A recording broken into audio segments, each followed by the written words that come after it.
Telugu cinema industry అంటే కేవలం తెలుగు రాష్ట్రాల్లో మాత్రమే అనే పేరు నుండి దేశం దాటింది. ప్రపంచ దేశాల్లో కూడా తెలుగోడి దమ్ము చూపించిన డైరెక్టర్ రాజమౌళి. 'బాహుబలి 1 మరియు 2' సినిమాలతో ప్రపంచ దేశాల ఇండస్ట్రీ చూపు తెలుగు ఇండస్ట్రీపై పడేలా చేశాడు. తెలుగు ఇండస్ట్రీ అంటే బాహుబలికి ముందు, బాహుబలికి తర్వాత అనే విధంగా తయారైంది.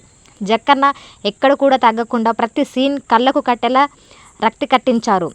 చిన్న అంశాన్ని కూడా ఎక్కడ తగ్గకుండా సినిమాను తెరకెక్కించారు. కానీ బాహుబలి సినిమాని ప్రేక్షకులు ఎన్నిసార్లు చూసినా అందులో ఉన్న కొన్ని విషయాలను మాత్రం ఇప్పటికీ గుర్తించలేరు. మరి ఆ సన్నివేశంలో ఉండే ఈ విషయాన్ని ఓసారి చూద్దాం. బాహుబలి 2 మూవీలో అమరేంద్ర బాహుబలి సైన్యాధ్యక్షుడు ఎంపిక చేసే సమయంలో, అలాగే బల్లాల దేవుడి రాజుగా పట్టాభిషేకం చేసే సన్నివేశంలో అతని సింహాసనానికి ముందు ఎందరో రాజులు, మంత్రులు మరియు కుంతల రాజ్యం నుంచి వచ్చిన వారు కూడా ఆసీనులై కనబడతారు. అందులో ముఖ్యంగా కుడివైపున వారి ఆసనాలపై గొడుగు వంటి నిర్మాణాలు ఉన్నాయి.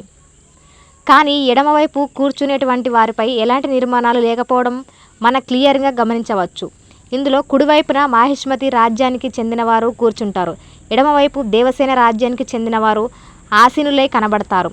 ఈ చిన్న సన్నివేశం ద్వారా దర్శకుడు బల్లాల దేవుడి పక్షపాత ధోరణి చూపినట్టుగా మనం అర్థం చేసుకోవచ్చు.